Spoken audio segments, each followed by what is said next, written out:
The impossible challenge? The Grand Council chamber of the Galactic Cooperative stretched nearly half a kilometer across, its vaulted ceiling mapping the known universe in real-time holographic detail. 273 distinct species gathered in their environmental pods, a cacophony of translated voices, scents, light patterns, and telepathic emissions all synchronized through the most advanced communication system ever developed. The center of the chamber stood the Enigma. For 5,382 standard cycles, roughly equivalent to 8,000 Earth years, the Enigma had defied comprehension. A perfect cube measuring exactly 3 meters on each side, it hovered precisely 1 meter above its pedestal, rotating slowly in defiance of all known physical laws. Its surface shifted constantly, displaying patterns that resembled mathematics, language, art, and sometimes biological structures, yet conformed to none of them. The precursors had left it behind when they mysteriously vanished from the galaxy, along with 11 other identical cubes scattered across different worlds. Not a single one had ever been decoded. High Minister Zathel, a crystalline entity whose translucent body refracted light in complex patterns representing their emotional state, hovered before the assembly. Their current configuration displayed the distinct geometric arrangement indicating formal resignation. The Quatzik hive mind withdraws from Enigma Research Group 7 after 419 cycles of continuous study, Zathel announced, their voice translated into 273 different communication forms simultaneously. Despite applying quantum consciousness algorithms with processing power equivalent to 17 stellar masses, we have failed to discern any meaningful pattern in the Enigma's emissions. A ripple of disappointed bioluminescence, pheromone releases, and subsonic rumbles spread through the chamber. The Quatzik were renowned for their computational abilities, having evolved naturally into a biological quantum computer. Their withdrawal marked the 78th major research effort to admit defeat. From the human delegation's modest pod near the back of the chamber, positioned farthest from the central podium to denote Earth's junior status, Ambassador Helena Rivera stood. At 67 years old, she had spent nearly half her life representing humanity in the cooperative, fighting constantly against the perception of humans as cosmic toddlers who had stumbled onto the galactic stage before they were ready. The Earth Coalition requests permission to study the Enigma, she stated firmly. The chamber erupted. Some species emitted warning colors, others released clouds of agitated spores. Several silicon-based entities vibrated at frequencies that would have shattered glass. Minister Zathel's crystalline form clouded momentarily with what humans had learned was their expression of disbelief. Ambassador Rivera, Zathel responded, their translated voice carefully modulated to avoid offense. Your species has been part of the cooperative for merely 27 cycles. The Enigma has defeated civilizations that were exploring the stars when your ancestors were still learning to make fire. With respect, Minister, perhaps that is precisely why we should be granted an opportunity, Rivera countered. Every species that has studied the Enigma has done so using the cooperative's established scientific frameworks and methodologies. Humans might bring a fresh perspective. Grand Admiral Kuzit of the Maldorian technocracy, an imposing arthropoid, with gleaming black carapace, clicked their mandibles together in the rhythm that signified derision. The human delegation misunderstands. This is not a matter of perspective but of capabilities. Your species' neural architecture is demonstrably simple compared to even the least advanced council members. The Vush can process 17 parallel thought streams simultaneously. The Quatzik operate on quantum levels. By comparison, humans think in a primitive linear fashion. Rivera smiled thinly, yet sometimes the simplest approach works when complexity fails. We request 1 standard week with the Enigma. After much debate and several voting procedures, the Council granted the request, less from any expectation of success, and more to avoid appearing dismissive of a new member species. Most delegates viewed it as a diplomatic courtesy that would quickly demonstrate to humans their proper place in the cosmic hierarchy. 3 days later, Dr. Alara Kincaid arrived at Cooperative Central, a massive space station orbiting a neutron star at the galaxy's core.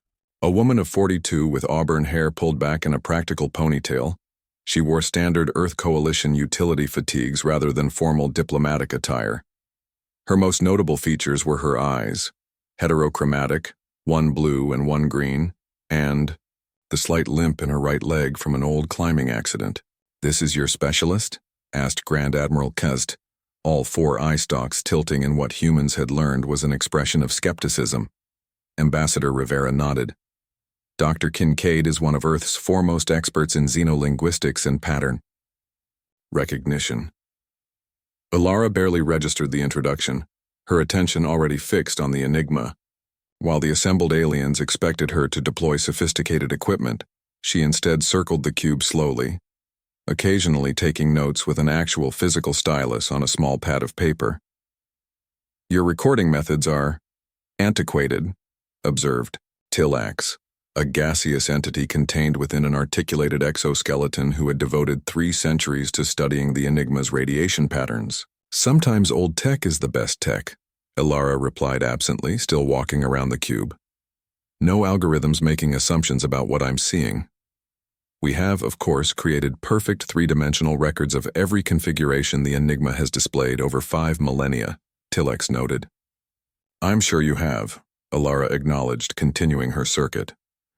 For 3 days she requested access to these records, reviewing thousands of years of documented patterns. She asked questions that the alien researchers found bizarrely simplistic or irrelevant. Had anyone tried singing to it? Had they considered that the patterns might be intentional nonsense designed to distract from the real message? Did the enigma respond differently when viewed by different species? On the 4th day, she borrowed a cooperative standard issue scanner and spent hours taking readings from different angles. On the 5th day, she brought a small device of her own construction, crude by cooperative standards, and set it up before the enigma. "What primitive apparatus is that?" asked Sathel, who had deigned to observe the humans' efforts personally. "Just a modified frequency analyzer," Ilara answered, adjusting settings. "Nothing fancy. We have analyzed the enigma across all known frequency bands," Tilex informed her, "from quantum fluctuations to cosmic radiation spectra." Ilara nodded absently. "I'm sure you have." As the 6th day drew to a close, the observation chamber had largely emptied, the alien observers having lost interest in watching what they considered humanity's inevitable failure. Only Ambassador Rivera and Tilax remained, the latter designated to monitor protocol adherence. "Your time is nearly concluded," Tilax noted, floating gently above the floor. "The council reconvenes tomorrow to record another failed attempt." Ilara looked up from her notes, dark circles under her heterochromatic eyes. "Has anyone ever just asked it?" Tilax's exoskeleton shifted and the pattern humans had learned indicated confusion. "Asked the enigma?" "Yes." "Has anyone tried just talking to it? Not scanning it or analyzing it, but addressing it directly as if it were sentient?" "The enigma is an object, not a being," Tilex responded, as if explaining something to a child. "Are you certain?" Ilara asked, gathering her notes. "For 5,000 years, your greatest minds have treated it as a puzzle to be decoded, a lock to be picked. What if it's not a lock? What if it's a door, waiting for someone to knock?" Before Tilex could respond, Ilara did something unprecedented. She walked directly up to the enigma, closer than safety protocols permitted, and spoke clearly. "Hello, I'm Ilara Kincaid from Earth. We're new here, and we'd like to understand you." For a moment, nothing happened. Tilex began to emit the harmonic pattern that preceded a security alert. Then the enigma stopped rotating. Its constantly shifting surface froze, then began to glow with an intensity that forced everyone to shield their eyes. When the light subsided, the cube had transformed. Its surface now displayed a single repeating pattern, simple line drawings that even the most primitive human would recognize. A hand with 5 fingers, palm forward. Ilara smiled, raised her own hand, and placed it against the enigma's surface. The cube pulsed once, then projected a holographic message into the center of the chamber. Unlike the incomprehensible patterns of before, This message appeared simultaneously in every written language used by the cooperative, including human English. First contact protocol established. After 5,182 cycles of observation, a species has finally demonstrated the primary qualification for legacy inheritance, the recognition of other sentience and the initiative to communicate directly. Precursor archive access granted to species, human. As emergency responders rushed into the chamber and forcibly pulled Alara away from the Enigma, the implications of what had just occurred began to dawn on everyone present. The most advanced civilizations in the galaxy had spent millennia treating the Enigma as an object to be dissected, a puzzle to be solved through raw computational power. It had been waiting all along for someone to simply say hello. The human perspective. The emergency quarantine lasted 3 days. Alara Kincaid found herself isolated in a containment chamber, subjected to constant biological and psychological monitoring while the Grand Council debated her fate. The Enigma, now officially reclassified as a sentient precursor artifact, had remained dormant since their brief interaction, responding to no further attempts at communication. On the 4th day, the doors to her chamber slid open, revealing not just Ambassador Rivera but a delegation of the cooperative's highest officials, including Minister Zathel and Grand Admiral Kuzit. Dr. Kincaid, Zathel began, their crystalline form arranged in the pattern denoting formal respect. You have been cleared to return to the Enigma chamber. However, the Council requires an explanation of your methodology before proceeding further. Alara rose from her bed, still wearing the same utility fatigues from days earlier. My methodology was quite simple, Minister. I approached the problem as a human would. The delegation followed her through the station's corridors, their diverse forms creating a bizarre procession that drew stares from passing cooperative citizens. When they reached the Enigma chamber, the cube remained as she had left it, displaying the 5-fingered hand pattern on all sides. For 5,000 years, Alara explained, circling the cube, your civilizations have approached the Enigma as a puzzle, something to be decoded through pattern analysis, radiation measurements, quantum computations. You brought your most powerful technologies and your most brilliant minds to bear on the problem. As one should when confronted with an artifact of unknown purpose, Kuzit replied, mandibles clicking softly. Perhaps, Alara acknowledged. But that approach assumes the Enigma is a static object, waiting to be understood through observation alone. What if instead it was designed to be engaged with, to respond to interaction rather than analysis? She gestured toward the cube. Consider, the precursors vanished from the galaxy, leaving behind these artifacts. If they wanted to pass on their knowledge, why make it inaccessible? And if they wanted to choose their successors, what quality would they value most? Technological advancement, offered one delegate, a cybernetically enhanced being named Vrex. Intellectual capacity, suggested another, a collective consciousness representing the myriad minds conclave. Those are the qualities your species prioritize, Alara countered. But what if the precursors valued something different? What if they were looking for a species that would recognize sentience in others, that would attempt communication before dissection? She approached the Enigma again, this time stopping just short of its surface. From reviewing your records, I noticed something none of your researchers commented on. Every time a new species attempted to analyze the Enigma, its patterns changed. Subtly, it was responding, adjusting, observing you as you observed it. It wasn't a puzzle, it was conducting an assessment. The chamber fell silent as the implications settled over the assembled delegates. And we failed this assessment for over 5 millennia? Tilax asked, their gaseous form contracting slightly in what humans had learned was an expression of dismay. Not failed, Alara corrected gently. You just kept taking the same test over and over. The Enigma was waiting for someone to recognize it wasn't a test at all, but a conversation. She turned to face the delegates fully. Humans have a concept we call anthropomorphization, our tendency to see consciousness and intention in things around us, even inanimate objects. Many of our scientists consider it a cognitive bias, a primitive instinct. We name our vehicles, talk to our plants, attribute personalities to weather patterns. When our first rudimentary artificial intelligences were developed, we immediately began treating them as people, while simultaneously debating whether they actually were. Kazit's eye stalks oriented toward her with new intensity. You suggest this cognitive bias is actually advantageous? In this case, yes, Alara replied. Humans default to assuming something might be sentient rather than assuming it isn't. We knock before opening doors to empty rooms just in case. We apologize to furniture when we bump into it. We talk to machines that cannot possibly understand us. It's ridiculous, really, but it meant I considered a possibility your species didn't, that the Enigma might be listening.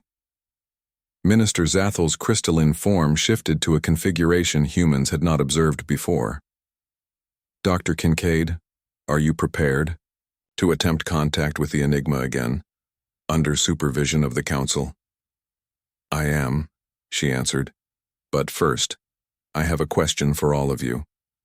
When you encounter a new intelligent species, what is your first approach? Observation, of course, replied Vrex promptly.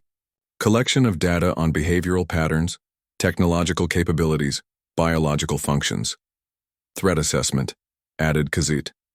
Determination of potential compatibility with cooperative structures. Exactly, Alara said. You observe first. Humans generally try to say hello first. Perhaps that's why the Enigma responded to us. She turned toward the cube and placed her hand against the 5-fingered pattern displayed on its surface. Hello again. These are my friends. We're ready to listen now. The Enigma pulsed once, twice, then began to transform.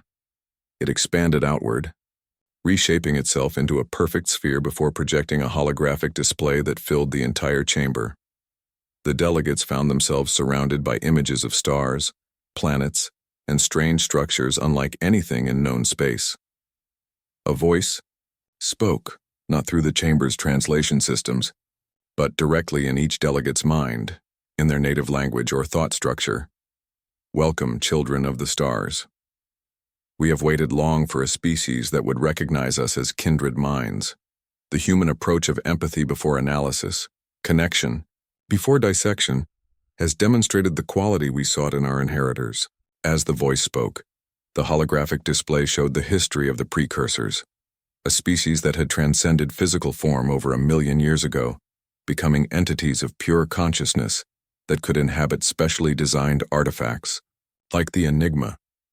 They had not disappeared but had been present all along, watching and waiting for a civilization that would approach them with openness rather than cold analysis. We left 12 keys across the galaxy, the voice continued. The human Alara Kincaid has unlocked the first. When all 12 are activated, our complete legacy will be accessible, not just our technology but our philosophy, art, and understanding of consciousness itself. The implications stunned the Council. The legendary precursors had not vanished, but had evolved beyond physical form. Their unimaginable knowledge wasn't locked behind an encryption, but behind a simple test of character, one that required approaching the unknown with openness rather than suspicion. In the days that followed, humanity's status within the cooperative transformed dramatically. From being viewed as primitive newcomers, they became essential partners in the most important diplomatic mission in galactic history, establishing meaningful communication with the precursors through the remaining 11 Enigmas.